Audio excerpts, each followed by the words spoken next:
Hey guys, today we're going to take a look at Middle-earth Shadow of Mordor for PlayStation 4, which is definitely, in my opinion, the best Lord of the Rings related game we have had in a very long time. It's been a really long wait for fans of the series to get another great video game. But thankfully here we are, and you can see on the front cover here we have our main character, Talion, who certainly looks much more threatening on the box art than he does in the game.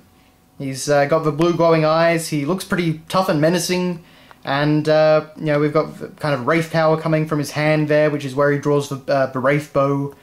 And he's got his broken sword that belonged to his son there and stuff like that. It's a really great looking shot, and of course in the background we have all these armies of orcs and uruk.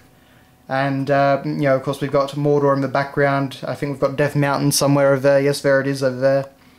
Sorry, I hope this shows up well enough on the camera. It's a little bit hard to tell when you're filming. But, yeah. And of course this was made by Monolith Software. And of course it was published by Warner Brothers Games. My friend Dizzy actually brought up an interesting point, really, is that Warner Brothers publish, you know, Shadow of Mordor, Batman Arkham, you know, the Batman Arkham series, and of course the recently released Mad Max game. And those games actually all use very similar mechanics, and they're all open world as well.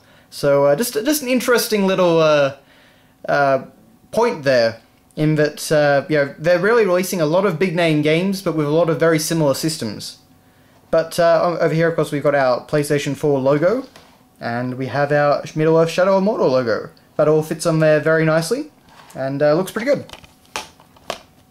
Okay, on the back here, we have a great shot of Talion, who has just decapitated an Uruk, or at least he's got an Uruk helmet anyway.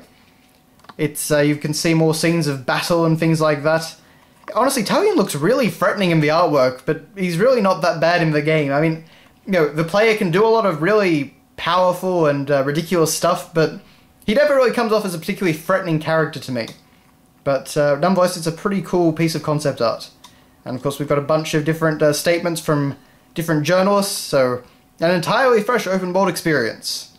I'm not sure I'd entirely agree with that, but it was certainly using a few unique ideas.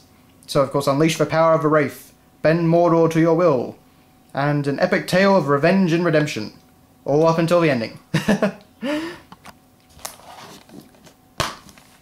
Okay, then we have the disc here, which I'm not exactly sure who's on the disc, in all honesty. It's kind of a little bit of a weird-looking character. I wonder if it's Celebrimbor, who is the Wraith, but not entirely sure. And I will also say that this is the first video game that I've ever seen the MGM logo on. And of course, we've got the Middle-earth logo there, New Line Cinemas. Everyone was in on this one, apparently.